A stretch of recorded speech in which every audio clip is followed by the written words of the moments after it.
کاشتکار پر قربانی کا کیا حکم ہے؟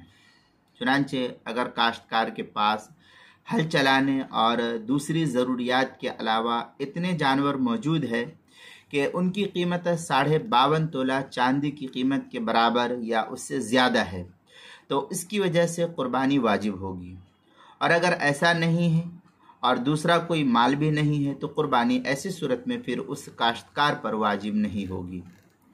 چنانچہ فتاوی ہند میں ہے والزارع بثورین وآلۃ الفدان لیس بغنا وببقرہ واحد غنا وبثلاث ثیران اذا ساوى احدهما 200 درہم صاحب نصاب۔ اس طریقے کے الفاظ جو ہے فتاوی ہندیہ جلد نمبر 5 صفحہ نمبر 293 کتاب الاضحیہ الباب الاول جو مکتبہ رشیدیہ کوئٹہ کا چھپا ہوا نسخہ اس کے اندر۔